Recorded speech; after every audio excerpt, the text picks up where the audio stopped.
सबसे पहले तो मेरी तरफ से आप सभी को और आपके पूरे परिवार को दीपावली की हार्दिक शुभकामनाएं। आप सभी अपना प्यार ऐसे ही बनाए रखना। धन्यवाद। भारत ने कुछ ऐसा करके दिखा दिया है जो किसी ने सोचा नहीं होगा। भारत के इन कारनामों से पूरी दुनिया हैरान हो गई है, क्योंकि भारत ने यह करने से पहले किसी को कुछ भी नहीं बताया था। भारत ने यह काम गुप्त रूप से किया है। इस काम से भारत को अन्य देशों से एक अलग ही सम्मान मिल रहा है, जिससे भारत का स्तर और भी ज्यादा बढ़ेगा। आखिर भारत ने ऐसा क्या किया जिसकी वजह से भारत की चर्चा दुनिया भर में हो रही है? आइए जानते इस पूरी जानकारी को इस वीडियो में। भारत इंग्लैंड से 102 टन सोना वापस लाया है, लेकिन सबसे पहले हमें यह समझना होगा कि आखिर भारत का इतना सारा सोना इंग्लैंड के पास कैसे पहुंचा था। भारत का 102 टन सोना इंग्लैंड तक पहुंचने का मुख्य कारण ब्रिटिश राज के दौरान की गई लूट और भारत से भारी मात्रा में सोने की निकासी थी। 18वीं शताब्दी में ब्रिटिश ईस्ट इंडिया कंपनी ने भारत में अपना साम्राज्य स्थापित किया और धीरे धीरे यहां के संसाधनों पर नियंत्रण पा लिया।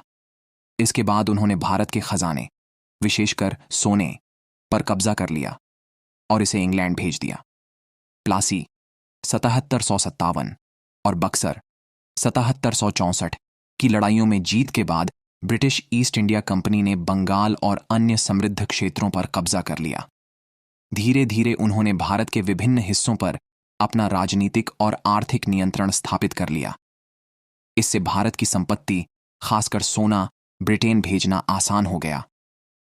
भारत के कई राजा महाराजा और नवाब जैसे टीपू सुल्तान, पेशवा बाजीराव और पंजाब के महाराजा रणजीत सिंह जब ब्रिटिश सेना से हार गए तो अंग्रेजों ने उनके खजानों पर कब्जा कर लिया। इन खजानों में बड़ी मात्रा में सोना था, जिसे ब्रिटिश अधिकारियों ने इंग्लैंड भेजा। अंग्रेजों ने भारतीय किसानों और व्यापारियों से भारी कर वसूले। राजस्व और कर का एक बड़ा हिस्सा अंग्रेजों ने सोने के रूप में ब्रिटेन भेजा।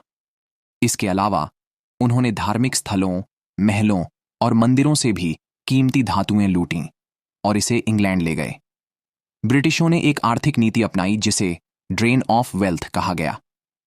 इस नीति के तहत भारत से सभी प्रकार की संपत्ति जैसे सोना, चांदी और अन्य कीमती धातुएं ब्रिटेन भेजी गईं। इसे अप्रत्यक्ष लूट भी कहा जा सकता है, क्योंकि भारत से होने वाले मुनाफे का बड़ा हिस्सा सोने के रूप में इंग्लैंड पहुंचता रहा। बंगाल, जो भारत का सबसे अमीर राज्य था, बंगाल से सबसे अधिक सोना लूटा गया। ब्रिटिश ईस्ट इंडिया कंपनी ने बंगाल के खजानों से बड़ी मात्रा में सोना और अन्य कीमती धातुएं इंग्लैंड भेजीं। बंगाल का खजाना खाली होने लगा और धीरे धीरे वहां गरीबी बढ़ गई। ब्रिटिश शासन ने भारत के कुटीर उद्योगों और स्थानीय व्यापारों को नष्ट कर दिया। ब्रिटिश सरकार ने भारतीय उद्योगों को बंद करवा दिया और इससे जो भी लाभ हुआ उसे ब्रिटेन भेज दिया गया। यह लाभ भी कई बार सोने में बदलकर इंग्लैंड पहुंचाया गया। भारत के कई ऐतिहासिक धरोहरों और मंदिरों से भी अंग्रेजों ने बड़ी मात्रा में सोना लूटा। इसके अलावा भारतीय शासकों द्वारा ब्रिटिश सरकार को जबरन सौंपे गए खजाने में भी भारी मात्रा में सोना शामिल था। अंग्रेजों की इस लूट से ब्रिटेन अमीर होता गया और भारत की अर्थव्यवस्था बुरी तरह से गिरती चली गई। यह 102 टन सोना न केवल आर्थिक संपत्ति थी, बल्कि भारत की धरोहर और संस्कृति का भी प्रतीक था। इसके खोने से भारतीयों के लिए आर्थिक और मानसिक दोनों ही तरह से नुकसान हुआ। इस तरीके से भारत का सोना इंग्लैंड पहुंचा था। ये सब होने के बाद भारत के पास जो भी थोड़ा बहुत सोना बचा हुआ था, उस सोने को गिरवी रखना पड़ा था। तो वही सोना अब इंग्लैंड से भारत वापस लाया गया है। आमतौर पर धनतेरस को लोग सोने चांदी खरीदकर घर लाते हैं। इस बार भारतीय रिजर्व बैंक भी इस काम में पीछे नहीं रहा। इस साल आरबीआई ने सीक्रेट मिशन द्वारा ब्रिटेन के बैंक ऑफ इंग्लैंड से 102 टन सोना भारत लाया है। यह कदम न केवल भारतीय परिवारों की सोने की आकांक्षा को दर्शाता है, बल्कि यह भी संकेत करता है कि आरबीआई और सरकार अपने स्वर्ण भंडार को अधिक सुरक्षित बनाने के लिए सक्रिय रूप से काम कर रहे हैं। धनतेरस पर आरबीआई ने 102 टन सोना इंग्लैंड से भारत वापस मंगाया। अभी भी है देश का इतना सोना। देश से बाहर संरक्षित सितंबर के अंत तक आरबीआई के पास कुल 855 टन सोना था, जिसमें से 510 टन भारत के भीतर सुरक्षित रखा गया था। पिछले एक साल में आरबीआई और सरकार ने वैश्विक जियोपॉलिटिकल तनाव के चलते 214 टन सोना देश में लाने का फैसला किया है, क्योंकि कई अधिकारी मानते हैं कि स्वदेश में सोना रखना अधिक सुरक्षित है। टीओआई ने पहले ही 31 मई को बताया था कि 100 टन सोना ब्रिटेन से भारत लाया गया और अब एक और बड़े शिपमेंट की योजना बनाई गई है। यह घटना 1990 के दशक के बाद से सबसे महत्वपूर्ण है, जब सरकार को संतुलन भुगतान संकट बैलेंस ऑफ पेमेंट क्राइसिस के कारण सोने को गिरवी रखना पड़ा था। आरबीआई और सरकार ने इस बार भी सोने की शिपमेंट को गुप्त रखने के लिए विशेष विमानों और सख्त सुरक्षा प्रबंधों का सहारा लिया। सोने के इस परिवहन के लिए करों से छूट भी आवश्यक थी। अधिकारियों ने भविष्य में और शिपमेंट की संभावना को खारिज नहीं किया, लेकिन इस वर्ष महत्वपूर्ण शिपमेंट की उम्मीद नहीं है। भारतीय रिजर्व बैंक के पास अब 324 टन सोना बैंक ऑफ इंग्लैंड और बैंक ऑफ इंटरनेशनल सेटलमेंट के सुरक्षित रखरखाव में है, जो ब्रिटेन में बहुमत स्वर्ण भंडार रखता है। आरबीआई की 20 टन से अधिक सोने की होल्डिंग को सोने के डिपॉजिट के रूप में सुरक्षित रखा गया है। बैंक ऑफ इंग्लैंड, जो यूनाइटेड किंगडम और अन्य केंद्रीय बैंकों के लिए स्वर्ण भंडार की सुरक्षित रखरखाव करता है, न्यूयॉर्क फेडरल रिजर्व के बाद दूसरा सबसे बड़ा सोने का संरक्षक है। यह बुलियन वेयर हाउस, जो 1697 में स्थापित किया गया था, समय के साथ ब्राजील से ऑस्ट्रेलिया और कैलिफोर्निया से दक्षिण अफ्रीका तक के स्वर्ण भंडार को संभालने के लिए विस्तारित किया गया है। इस वेयर हाउस में लगभग 4 लाख सोने की बार रखी गई हैं। सितंबर की शुरुआत में बैंक ऑफ इंग्लैंड के ये वॉल्ट्स लगभग 5350 टन सोने के भंडारण के लिए जाने जाते थे। लंदन के बुलियन मार्केट तक त्वरित पहुंच के कारण सोने का भंडारण बैंक ऑफ इंग्लैंड में करना एक महत्वपूर्ण लाभ माना जाता है।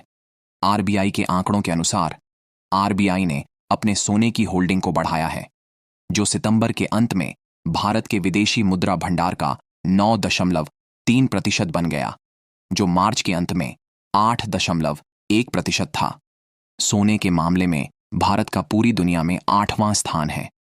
इससे पूरा अमेरिका हिल सकता है। भारत ने इंग्लैंड से अपना सोना वापस लाने का फैसला किया, जिससे अमेरिका को चिंता हुई। भारत अपने सोने को वापस लाकर यह दिखा रहा है कि वह डॉलर पर कम निर्भर रहना चाहता है। अगर और देश ऐसा करने लगें तो डॉलर की ताकत घट सकती है, जिससे अमेरिका को नुकसान होगा। सोना वापस लाने का मतलब है कि देश अपनी संपत्ति पर खुद का नियंत्रण चाहते हैं। अगर कई देश ऐसा करते हैं तो अमेरिका की आर्थिक ताकत पर असर पड़ सकता है। देश अपना सोना अपने पास रखना चाहते हैं ताकि आर्थिक संकट आने पर उनकी संपत्ति सुरक्षित रहे। अमेरिका को डर है कि इस तरह के कदम से उसकी मुद्रा और बाजार पर भरोसा कम हो सकता है। सोना हमेशा से एक मजबूत संपत्ति माना गया है। अगर देश सोने पर भरोसा बढ़ाते हैं तो डॉलर की जगह सोना अहम हो सकता है, जिससे अमेरिका को परेशानी हो सकती है। भारत ने अपने सोने को वापस लाकर दिखाया कि वह अपनी संपत्ति पर पूरा नियंत्रण चाहता है। इससे दूसरे देश भी प्रेरित हो सकते हैं और ऐसा कर सकते हैं, जिससे अमेरिका की पकड़ ढीली हो सकती है। भारत का यह कदम दिखाता है कि वह आर्थिक मामलों में अधिक स्वतंत्र होना चाहता है, और अगर अन्य देश भी ऐसा करने लगें तो अमेरिका की आर्थिक ताकत पर असर पड़ सकता है। साथ ही साथ अन्य देशों पर भी इसका असर देखने को मिला है। भारत और कुछ अन्य देशों द्वारा विदेशी बैंकों से सोना वापस लाने के फैसले को अन्य देशों ने भी ध्यान से देखा है। यह कदम उन देशों को भी प्रेरित कर रहा है जो अपनी संपत्ति को अपने देश में सुरक्षित रखना चाहते हैं। जर्मनी, नीदरलैंड और तुर्की, रूस, चीन, ब्राजील और दक्षिण अफ्रीका और भी कई विकासशील देश भी देख रहे हैं कि कैसे बड़ी अर्थव्यवस्थाएं अपनी संपत्ति को सुरक्षित करने के लिए सोने पर भरोसा कर रही हैं। इससे इन देशों में भी यह सोच बढ़ रही है कि डॉलर पर निर्भरता कम करना और सोने जैसे स्थिर भंडार रखना अधिक सुरक्षित हो सकता है। क्या भारत को अपना सोना अपने पास रखना चाहिए कि नहीं? कमेंट में जरूर बताएं। जय श्री राम।